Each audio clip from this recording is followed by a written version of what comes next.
Let's examine the history of federalism briefly and look at where we got to. How did we get to the point we're at today, and why are we at it to begin with? Alrighty, the first thing I want to look at is the Articles of Confederation, which came directly after the Declaration of Independence. It was not ratified, though, till near the end of the war in 1781. That was a reaction to the British government. It was designed to keep more power in the states, less power in the central government, thus a reaction against the king and his colonial governors. It had its weaknesses, though. The biggest ones was each state had one vote. You could have 35 people in one state, but you did not represent the area's wishes. It was the state's wishes. One vote, one state, 9 votes to pass. All 13 had to change it, so you had amendments were very difficult. There was no regulation of commerce, especially between states. There was no defense, no national defense, no taxation policy, no judiciary. State legislatures also had the power to elect the Congress of the people. There was no direct democracy. We had to change this. What's going to change this attitude? What incidents are going to make us make this change?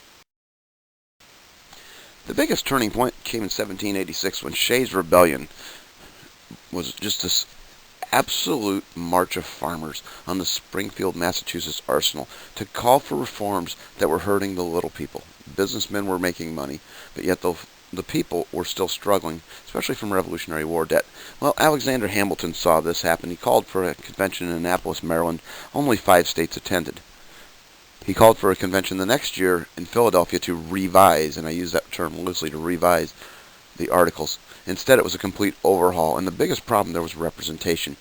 The first idea came about from who's going to control the process, big states or small states. And James Madison came up with this idea called the Virginia Plan. 2 houses, both based on population. The large states, obviously paying taxes, will have to deal with taxes in one, but they'll have complete control because they have the biggest populations.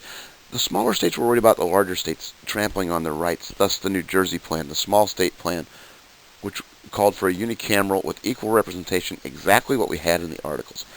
Almost dismissed this idea. And keep in mind, large state, small state is also going to be similar to the national versus state government powers. Who's going to control the process?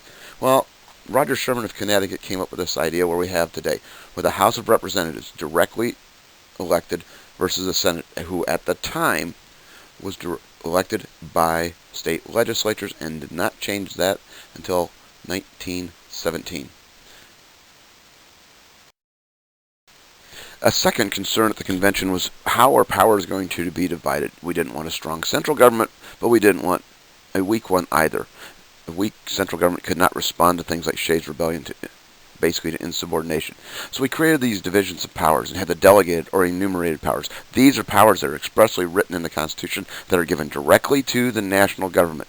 There are those that are allowed and interpreted to be the states.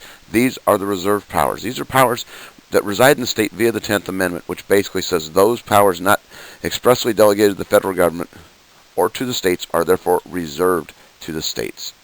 That leaves for a lot of interpretation at this point. Keep in mind there's also concurrent powers, those that are shared by both. On the following slide, we'll look at the Venn diagram that will show all 3 of these, the enumerated, the state powers, and the concurrent powers. As you can see from the diagram, on the left-hand side, we have the national government powers, which include coining money, regulating interstate and foreign commerce, taxing imports and exports, making treaties, making laws necessary and proper, which falls out of the elastic clause, comes out of several court cases that we shall see later. Also to make war and regulate a postal system. Now, there are things that they cannot do. One of those is they can't tax state exports, they can't change the boundaries, those are between the states, and they can't pass laws that conflict with the Bill of Rights. They also cannot pass what's called ex post facto laws. In other words, something that will get you in trouble after it was declared illegal. It was all, if you did it when it was legal and they changed it, you're fine. We have state powers. States get to conduct elections. They get to decide on what days, when, registration deadlines. They can regulate everything within their borders. They can establish their own local governments and charters, protect public safety, health, morals. When we look at Utah, Utah has different morals versus New York or Illinois. We take a look at the powers not delegated to the national government. That is the reserved clause. They cannot, though, tax imports and exports, can't coin their own money, can't enter into treaties. If you've noticed, there's a little crossover. Now, concurrent powers, states are allowed to choose if they want to tax or not tax. Obviously, sales taxes are one thing. Income taxes, you look at South Dakota and Florida, they do not have income taxes. They can borrow money depending on how they want to do this. You have national banks, you have state banks, so they can charter banks. You also have corporations within the United States as well as within the states. They can seize property if it's seen for the public good. This has been somewhat of a debatable issue in the last 20 years, the idea of eminent domain, and also enforce laws and create their own court systems. The problems with supremacy between the federal and the state governments really work around the argument of Hamilton and Jefferson regarding the national bank issue in the 1790s. It's centered on the fact that Hamilton thought we needed a national bank. Jefferson thought it should be left to the states. The power of national supremacy versus state supremacy began at the beginning of the country and was never settled until basically the Civil War, and even then was redefined. What we have coming out of this, though, is the role of the reserved powers. What is considered as necessary and proper in the elastic clause? The ideas of the 10th Amendment. Jefferson believed that the states had all the power regarding banking. It makes sense. They have taxes they collect, they need banks. But also the federal taxes were collected. Where do you put those? And there's this agreement. What's the government expressly allowed to do?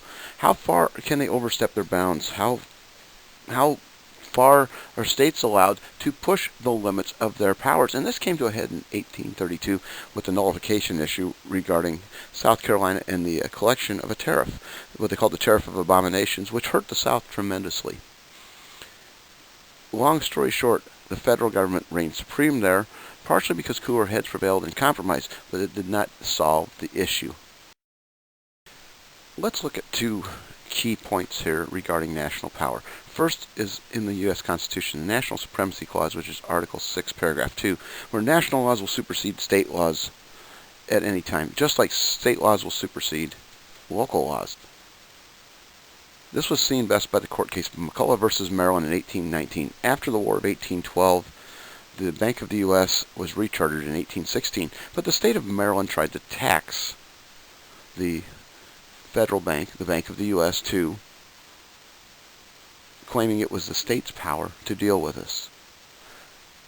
The Supreme Court, under John Marshall, ruled that, number one, national supremacy over state laws, and that the bank is constitutional because it is also necessary and proper, taking the Hamiltonian view and using the idea of implied powers, or what's called the elastic clause.